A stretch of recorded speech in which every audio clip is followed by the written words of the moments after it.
우리는 지금 에베소서를 통하여서 교회에 대한 진리, 교회의 영광에 대해서 살펴보고 있습니다. 오늘 본문도 계속해서 교회의 영광스러운 전체성에 대해서 말씀해 주고 있는데요. 오늘 본문은 이렇게 시작합니다. 11절을 보니까 사도 바울이 이렇게 말하고 있습니다. 그러므로 생각하라. 이렇게 오늘 본문을 시작하고 있습니다. 여기서 생각하라라는 것은 기억하라라는 단어입니다. 오늘 사도 바울이 교회라는 공동체가 가지고 있는 정체성을 우리에게 보여주기 위하여서 명확하게 보여주기 위해서 먼저 너희가 교회가 되기 이전의 상태, 교회가 되기 이전의 너희의 모습을 한번 기억해 봐라라고 이렇게 말하고 있는 거예요. 그리고 동시에 이제 그리스도로 인하여서 교회가 된 너희의 상태를 생각해 봐라. 자, 너희는 이제 교회가 되었는데 교회가 되기 이전의 너희의 모습과 너희의 상태를 한번 기억해 보고 그리고 지금 교회가 된 너희의 영광을 한번 생각해 봐라라고 말하면서 교회의 영광스러운 정체성을 명확하게 드러내기 위하여 이전 상태와 지금 교회가 된 모습을 대조해서 너희가 한번 생각해 봐라라고 말씀을 하고 있는 것입니다. 이제 사도 바울이 이러한 방식으로 교회가 얼마나 영광스러운지를 교회가 되기 전에 너희의 모습과 그리고 교회가 된 너희의 모습을 대조하면서 이렇게 설명하는 방식을 따라서 오늘 우리는 이러한 방식을 따라서 교회의 영광스러운 전체성을 한 세 가지 정도로 나누어서 살펴보려고 합니다. 먼저 그 첫 번째는 교회는 하나님의 나라다. 하나님의 나라, 하나님의 백성이 된 공동체다라고 우리에게 말씀해 주고 있습니다. 다시 11절을 한번 볼까요? 오늘 본문을 시작하는 11절에 그러므로 너희는 생각해라. 그러므로 생각해라. 둘째 줄부터 읽을까요? 시작. 너희는 그때에 육체로는 이방인이요 손으로 육체에 행한 할례를 받은 무리라 칭하는 자들로부터 할례를 받지 않은 무리라 칭함을 받은 자들. 너희가 이전에 어땠는가라고 바울이 설명을 하면서 육체로는 뭐였다고 말합니까? 이방인. 우리는 이방인이라는 말을 너무 자주 듣다 보니까 그냥 저게 그냥 뭐 유대인과 이방인, 사람을 둘로 나누잖아요. 그래서 뭐 그냥 우리는 뭐 유대인 아니라는 말인가 보다 이렇게 생각할지 모르겠지만 바울이 지금 먼저 육체에 행한 할례를 받은 무리와 육체의 할례를 받지 않은 무리 이렇게 나누고 있어요. 그래서 육체의 할례를 행한 바울은 이제 예수 그리스도로 인하여서 할례를 받았느냐 받지 않았느냐가 중요한 것이 아니라 마음의 할례를 받았느냐가 중요하기 때문에 이제는 이렇게 표현을 하는 거예요. 유대인들, 하나님께서 미리 선택하셨던 유대인들은 육체의 할례를 행한 자들이고 너희들은 그들로 인하여서 너희는 무할례자라는 그러한 칭함을 받던 이방인들이었다라고 말하고 있습니다. 여러분, 하나님께서 많은 민족들 가운데 이스라엘을 특별히 선택하셨습니다. 그래서 오직 이스라엘만이 하나님의 나라로 선택을 받았었습니다. 그리고 하나님은 오직 그 선택받은 하나님의 나라 이스라엘에게만 율법을 주셨어요. 그 율법 안에는 할례, 절기, 제사법, 도덕법, 시민법 이런 것들이 들어가 있어서 오직 하나님은 이스라엘만 하나님의 나라로 선택을 하셨고 그리고 그들에게 율법을 주심으로써 이스라엘만 다른 모든 나라들과 구별되게 하셨습니다. 그런데 이렇게 하셨던 이유는 이 특별히 선택받고 거룩하게 구별된 이스라엘이라는 나라를 통하여서 열방 전체를 구원하기 위하여서 그들을 선택하셨던 것입니다. 그런데 이스라엘이라는 나라는 그들에게 주어진 특별한 사명과 그들의 부르심은 버리고 그들이 선택되었다라는 선민 사상만 가득 차서 실패한 집단, 열방의 복음을 흘려보내지 않는 자기들만을 위한 집단이 되어버렸죠. 그러나 어쨌든 하나님께서 선택하셨던 이스라엘이라는 나라와 그 나라의 백성들의 입장에서 보았을 때는 저와 여러분이 그들 이외에 이스라엘이라는 나라 이외의 모든 사람들은 어떤 자들이라는 거예요? 무할례자라는 겁니다. 11절을 다시 보시면 어쨌든 그들은 이러한 자로서 생각해라. 너희는 그때에 육체로는 이방인이었다. 이방인이라는 말은 손으로 육체에 행한 할례를 받은 무리라 칭하는 자들, 유대인들로부터 하나님의 나라 공동체로부터 하나님의 나라 백성으로부터 너희는 할례 받지 않은 무리. 이 말은 개 같은 존재, 필요 없는 존재, 지옥의 땔감 같은 존재들이다. 이렇게 여김을 받던 하나님 나라 밖에 있던 사람이다라고 말씀을 하고 있는 것입니다. 이어지는 12절도 보시면요. 그래서 이런 말을 씁니다. 그때 너희는 그리스도 밖에 있었고 이스라엘 나라 밖에 사람이에요. 여러분 전쟁이 나서 피난은 가보든지 아니면 난민이 되어보면 그 나라의 공동체 밖에 있다는 말이 얼마나 무서운 말인지를 알게 돼요. 아무것도 할 수 없는 자녀가 가정 밖에 있다는 말 띄워놔 주십시오. 이 말은 매우 무서운 말입니다. 그런데 오직 하나님이 선택하신 나라는 이스라엘이었어요. 거기에만 하나님이 계셨고 거기에만 하나님을 예배했어요. 그 이스라엘 나라 이외에는 아직까지 하나님께서 선택하시지 않았단 말입니다. 그랬는데 너희는 그 이스라엘 나라 밖의 사람이다 라고 말하면서 얼마나 하나님 나라로부터 소외받은 비참한 존재였느냐. 그리고 약속의 언약에 대하여는 뭐였다고요? 약속의 언약에 대해서는 외인이었다. 밖에 있는 존재였다. 하나님의 구원의 약속, 하나님의 구원의 언약, 율법 밖의 사람이었다라고 말하면서 너희는 개같이 여겨지던 그런 존재요. 이스라엘 나라, 하나님의 나라 백성들에 의하여서 그 나라 밖에 있는 사람이요. 언약 밖에, 구원 밖에 있었던, 하나님 나라 밖에 있었던 외인이요. 나그네였다라고 그렇게 우리의 하나님 나라 교회가 되기 전에 비참한 상태를 하나님 나라로부터의 소외로 표현을 하고 있는 것입니다. 자, 그런데 예수님과 그 복음에 의하여서 이제는 어떻게 되었는가? 전에는 너희가 이랬지만 이제는 너희가 어떻게 되었는가? 14절부터 한번 읽어볼까요? 그랬던 우리, 하나님 나라 밖에 있었던, 율법 밖에 있었던 외인이요 나그네였던 우리에게 하나님이 그리스도를 통해서 어떻게 하셨는가 읽어봅니다. 시작. 그는 우리의 화평이신지라 둘로 하나를 만드사 원수된 것 곧 중간에 막힌 담을 자기 육체로 허시고. 하나님께서 이스라엘을 특별히 선택하셨어요. 근데 이 나라만 사랑했기 때문이 아니라 특별히 선택하시고 또 구별된 이 나라를 통해서 열방, 이방인들을 구원하기 위해서였어요. 그런데 그들은 그들의 역할을 감당하지 않았습니다. 그렇기 때문에 둘로 나눠져 있었고 그들 사이에는 이방인들이 결코 하나님 나라에 들어갈 수 없는 담이 있었어요. 그 담이 무엇이었는가? 그것이 바로 15절. 그들에게 주셨던 법조문으로 된 계명의 율법.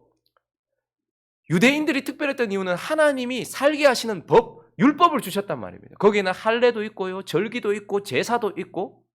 그런데 이방인들에게는 없어요. 뭐가요? 율법이 없어요. 그래서 유대인들은 너희는 율법도 없고 할례도 없는 개같이 여겨지는 이방인 아니냐. 그러면서 벽을 딱 세워놨단 말입니다. 그런데 예수 그리스도께서 이 율법을 폐하셨다라고 말해요. 어떻게 해요? 그리스도의 십자가 사건을 통하여서 그 율법을 없애셨다는 말이 아니라 폐하셨다는 말은 완성하셨다는 말이에요. 유대인들이 가지고 있었던 그 율법을, 이스라엘 백성들이 가지고 있었던 그 율법을 그리스도께서 완성하심으로써 이제 그 담을 헐어버리시고 이 둘이 어떻게 해요? 서로 하나가 될 수 있도록. 그래서 이 이방인들이 이 담이 사라졌기 때문에 어떻게 되는 거죠?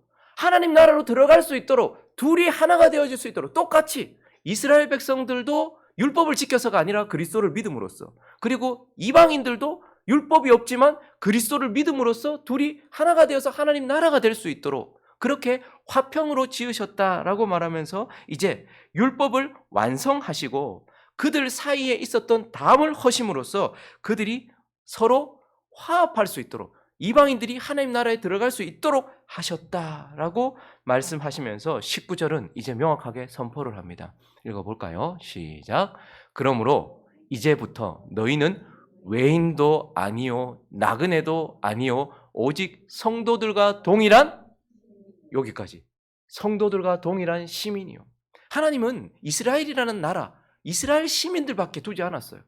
그런데 그 율법이, 이 율법이 벽이 되어서 이방인들은 들어가지를 못했단 말입니다. 그런데 예수님께서 십자가로 이 율법을 완성하심으로써 이 담을 허시고 이들이 예수를 믿음으로써 하나님 나라에 들어갈 수 있도록 하셔서 이제는 하나님 나라 밖에 있는 외인도 아니요 떠돌아다니는 나그네도 아니라 둘이 하나가 되어 하나님의 나라요 성도요 하나님의 나라의 백성이 되었다. 너희가 이제는 백성이 되었다라고 말하고 있는 것입니다. 그래서 교회는 하나님의 나라의 백성, 하나님의 나라된 공동체다라고 우리에게 말씀하고 있는 것입니다. 그리고 오늘 또 두 번째 하나님께서 교회의 영광스러운 정체성을 이렇게 말씀하십니다. 교회는 하나님의 가족, 권속, 하나님의 가족된 공동체다라고 우리에게 말씀해 주고 있습니다.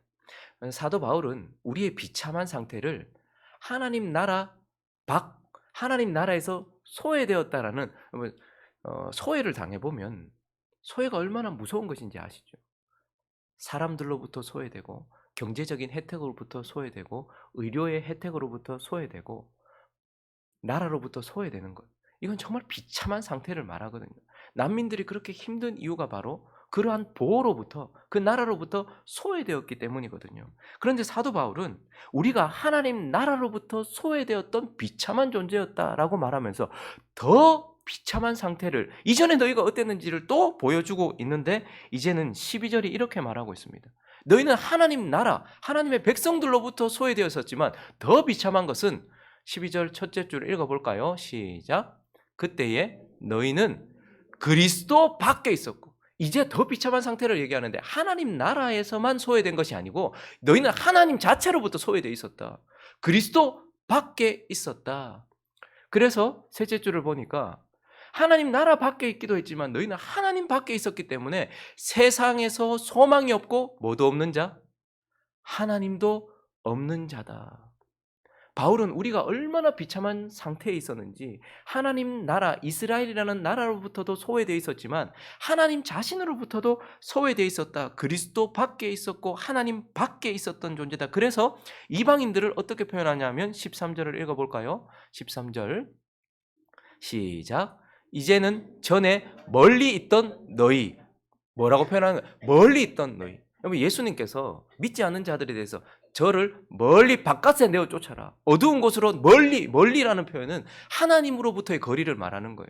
우리는 이전에 이스라엘은 특별히 선택을 받았기 때문에 그래도 하나님 가까이 있었어요. 그런데 이방인 된 저와 여러분은요. 하나님 멀리 있었단 말입니다. 그래서 우리는 하나님의 나라라는 이스라엘로부터도 소외되어 있었지만 하나님 자신으로부터도 그리스도로부터도 하나님으로부터도 소외되어 있어서 하나님으로부터 멀리 떨어져 있어요. 여러분 자연과 멀어지면 몸이 병들게 되어 있습니다. 하나님과 멀어지면요. 영이 병들게 되고 반드시 죽는 것이죠. 우리는 하나님 나라 밖에 소외되어 있었고 하나님으로부터 소외되어 있었다라고 말씀하고 있는 거예요. 그래서 그걸 생각해봐라 너희가. 먼저 기억해봐라. 그런데 이제 예수 그리스도를 통하여서 16절 또 십자가로 이 둘을 한 몸으로 일단 먼저 이방인과 유대인을 율법을 완성하심으로써 둘이 가까워지게 했죠. 그리고 십자가로 이 둘을 한 몸으로 하나님과 또 이제 십자가로 어떻게 해요? 화목하게 하려고 둘이 가까워지게 율법을 완성함으로써 이방인과 유대인을 하나로 만드시는 것 그것을 넘어서 이제 하나님과 화목하게 하려고 뭐 했다는 거예요? 원수된 것을 십자가로 소멸하셨다. 유대인과 이방인을 갈라놓았던 담은 율법이었습니다. 그런데 예수 그리스도께서 율법을 완성하심으로써 이 담을 허시고 유대인과 이방인이 유대인 하나님의 나라로 들어갈 수 있도록 둘 다 하나님의 나라로 들어갈 수 있도록 하셨어요. 그런데 또 하나 우리는 하나님과도 소외되어 있었어요. 근데 하나님과 우리를 갈라놓았던 건 뭐죠? 죄입니다. 근데 십자가로 그 죄를 어떻게 하셨다고요?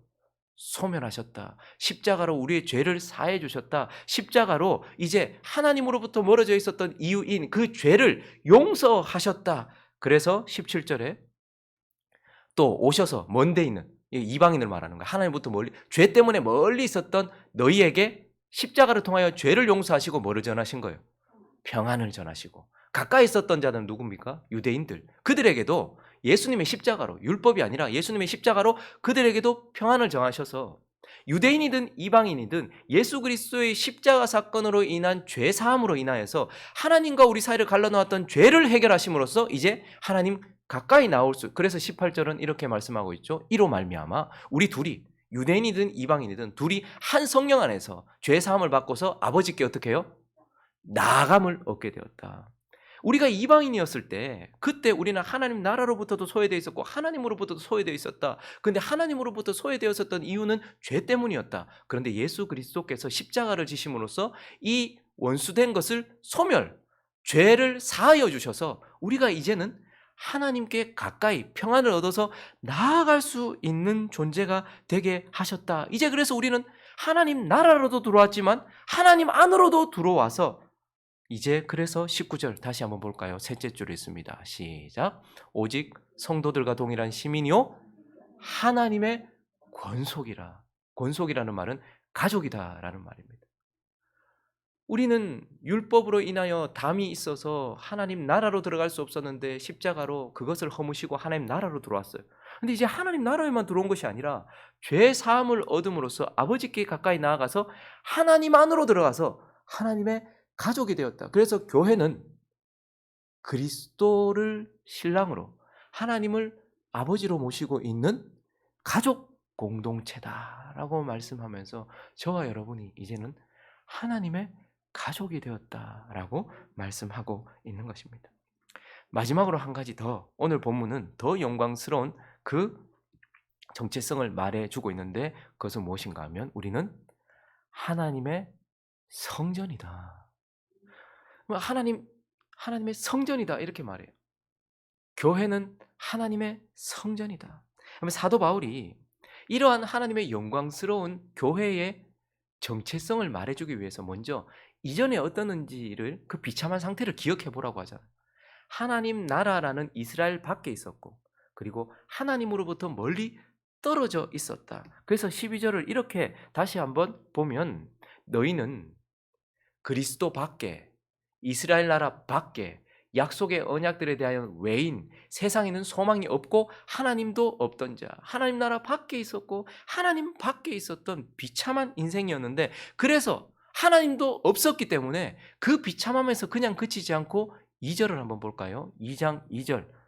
하나님도 없었기 때문에 하나님 나라 밖에 있고 하나님도 없었기 때문에 읽습니다. 시작. 그때의 너희는 그 가운데서 행하여 이 세상 풍조를 따르고 공중의 권세 잡은 자를 따랐으니 곧 지금 불순종의 아들들 가운데 역사하는 영이라.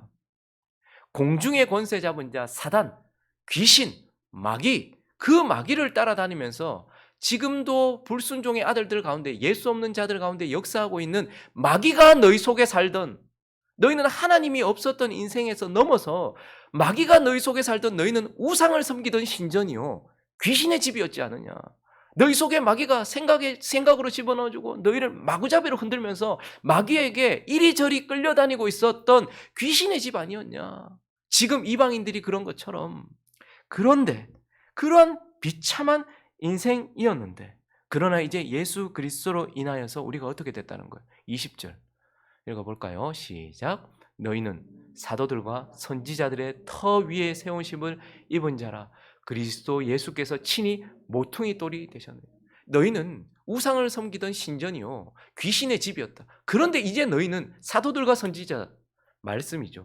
말씀의 터 위에 세우심을 입고 예수 그리스도가 친히 유대인과 이방인의 모퉁이 돌이 되시는 원래 성전은 예루살렘이라는 그 땅 위에 세워져 있지만 그러나 이제 그 성전이 아니라 너희 말씀으로 세워진 너희 예수 그리스도가 모퉁이 돌이 된 너희는 이제 너희가 하나님의 말씀으로 인하여 하나님의 집이 되어져 가고 있고 22절, 21절요. 그 안에서 건물마다 서로 연결하여 주 안에서 뭐가 되어가고 완성될 성전이 되어가고 말씀 위에 세워진 성전 계속해서 지어져 가고 있는 성전 그리고 22절 있습니다. 시작. 너희도 성령 안에서 하나님이 거하실 처소가 되기 위하여 그리스도 예수 안에서 함께 지어져 가느니라. 그래서 지금 우리는 뭐가 되었다? 하나님이 거하시는 처소 그의 성전이 되었다. 너희는 이제 하나님의 성전 말씀 위에 세워진 하나님이 사시는 하나님의 성전이 되었다라고 말씀하고 있습니다.